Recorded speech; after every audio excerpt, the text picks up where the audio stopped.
तो आखिरकार सीएम अरविंद केजरीवाल को जमानत मिल ही गई।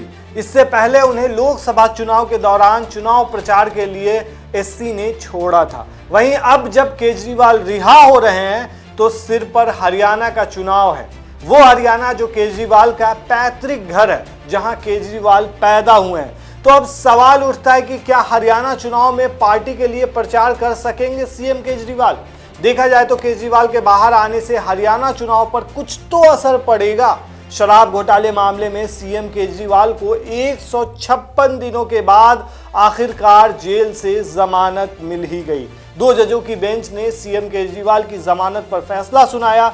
जस्टिस सूर्यकांत और उज्जवल भुजिया की पीठ ने 5 सितंबर को मामले पर बहस सुनकर फैसला सुरक्षित रख लिया था। लेकिन सुप्रीम कोर्ट ने तो उन्हें जेल से तो रिहा कर दिया है, लेकिन कुछ शर्तों के साथ। कोर्ट के मुताबिक वो सीएम दफ्तर नहीं जा सकते हैं, वहीं वो गवाहों से संपर्क भी नहीं कर सकते हैं।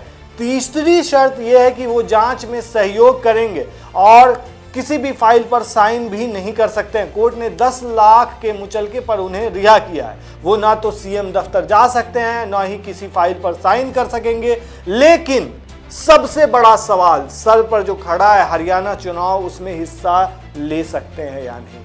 कुछ दिनों में हरियाणा विधानसभा चुनाव होने ही वाले हैं। विधानसभा चुनाव के लिए आम आदमी पार्टी ने अपना पूरा जोर लगा दिया है। हरियाणा में आम आदमी पार्टी के संयोजक को चुनाव प्रचार प्रसार से नहीं रोका गया है। वो पार्टी के लिए प्रचार कर सकते हैं हरियाणा में। इतना ही नहीं, वो पार्टी दफ्तर भी जा सकते हैं। अरविंद केजरीवाल मूल रूप से हरियाणा से हैं। हरियाणा के हिसार जिले का खेड़ा केजरीवाल का पैतृक गांव है। फिर भी 2019 के हरियाणा विधानसभा चुनाव में आम आदमी पार्टी 46 सीटों पर लड़ी थी, मगर पार्टी का प्रदर्शन काफी निराशाजनक रहा था और वो एक भी सीट नहीं जीत सकी थी, मतलब 0। आम आदमी पार्टी के उम्मीदवारों की कई सीटों पर जमानत तक जब्त हो गई थी 2019 में। जब आम आदमी पार्टी बनी तब शायद किसी ने सोचा भी नहीं होगा कि कांग्रेस के साथ इसका चुनावी गठबंधन होगा। जाहिर है कि आम आदमी पार्टी कांग्रेस के खिलाफ ही खड़ी हुई थी। हालांकि आम आदमी पार्टी ने अपने बनने के कुछ महीने बाद ही कांग्रेस के समर्थन से दिल्ली में सरकार बनाई थी। देखा जाए तो कांग्रेस के साथ आम आदमी पार्टी का रिश्ता बीजेपी से खास करके जुड़ा हुआ है। जैसे जैसे बीजेपी मजबूत होती गई, कांग्रेस और आप की करीबी बढ़ती ही गई। ऐसे में सवाल यह है कि हरियाणा में 10 साल से सत्ता में बैठी बीजेपी के खिलाफ पड़ने वाला वोट बढ़ सकता है। जैसे आम आदमी पार्टी और कांग्रेस का गठबंधन नहीं हुआ है तो देखा जाए तो हरियाणा विधानसभा में कुल 90 सीटें। बीजेपी 2014 और 2019 में विधानसभा चुनाव जीतकर बीते 10 सालों से वहां सत्ता में बनी हुई है। साल 2019 के हरियाणा विधानसभा चुनाव में बीजेपी को 40 और कांग्रेस को 31 सीट पर जीत मिली थी। बीजेपी दुष्यंत चौटाला के साथ गठबंधन करके सरकार बनाने में सफल रही थी, मतलब जेजेपी के साथ। 2019 की तुलना करें तो हरियाणा लोकसभा चुनाव में बीजेपी का वोट शेयर भी 58% से घटकर 46% हो गया है। कहा जा रहा है कि इस बार बीजेपी के लिए हरियाणा विधानसभा चुनाव आसान नहीं है। इसकी कई वजहें गिनाई जाती है। 10 साल से सत्ता में रहने के कारण बीजेपी के खिलाफ सत्ता विरोधी लहर बताई जा रही है। ये चुनाव किसान आंदोलन के बाद हो रहे हैं। किसान आंदोलन में बड़े संख्या में हरियाणा के किसान भी शामिल थे। किसान आंदोलन को लेकर बीजेपी के रुख की आलोचना भी होती रही है। हरियाणा से सेना में जाने वालों की संख्या अच्छी खासी रहती है। इस बार अग्निवीर योजना को मुद्दा बनाए जाने को लेकर कांग्रेस आक्रामक है।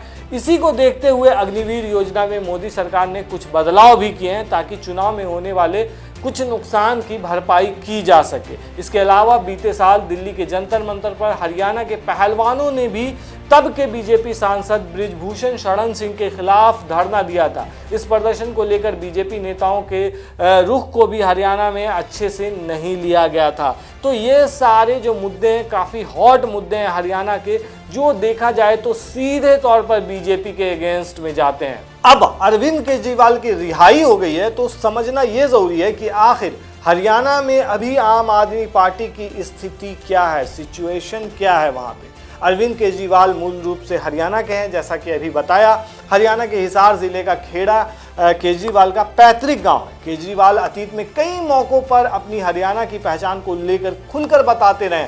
2024 के हरियाणा विधानसभा चुनाव में केजरीवाल की पत्नी सुनीता प्रचार कर रही हैं। इस प्रचार के दौरान सुनीता केजरीवाल अरविंद केजरीवाल को हरियाणा का बेटा बताती हैं। सुनीता ने हाल ही में एक चुनावी रैली में कहा कि जो काम बड़ी बड़ी पार्टियां नहीं कर पाई वो काम आपके लाल ने कर दिया, आपके भाई ने कर दिया, आपके बेटे ने हरियाणा का नाम पूरे देश दुनिया में रोशन किया है। क्या आप सब चुपचाप बैठे रहेंगे? क्या आप अपने बेटे का साथ नहीं देंगे? जाहिर है कि सुनीता और आम आदमी पार्टी केजरीवाल को जेल भेजे जाने को भी मुद्दा बनाने की कोशिश कर रही थी। हालांकि लोकसभा चुनाव 2024 में पार्टी को इस बात का फायदा नहीं मिला था, ना तो दिल्ली में और ना ही हरियाणा में। लेकिन अब केजरीवाल के बाहर आने से सीन एकदम से बदल चुका है।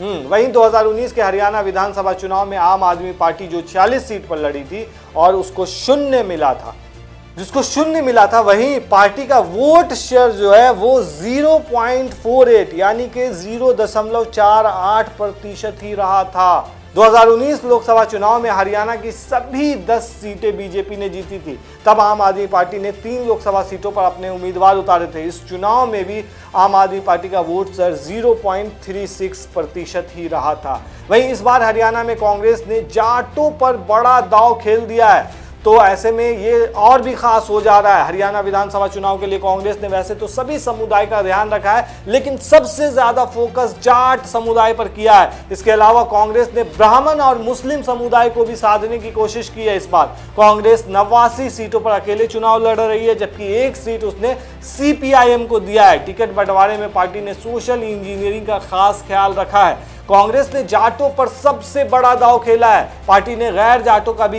एक तरह से कह सकते हैं कि ध्यान रखा है। हरियाणा विधानसभा चुनाव के लिए कांग्रेस ने सबसे ज्यादा जाट उम्मीदवारों को टिकट दिया।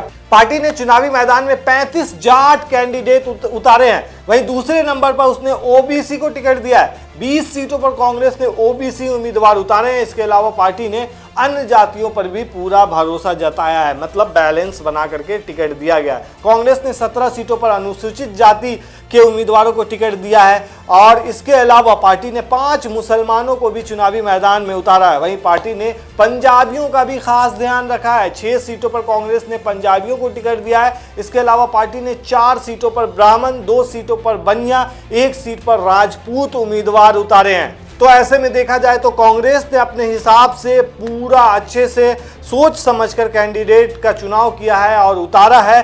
तो ऐसे में अब आम आदमी पार्टी के जो संयोजक हैं अरविंद केजरीवाल, वो अगर हरियाणा जाते हैं और हरियाणा में जिस तरीके से प्रचार प्रसार करते हैं तो ये खास हो जाता है देखने वाला।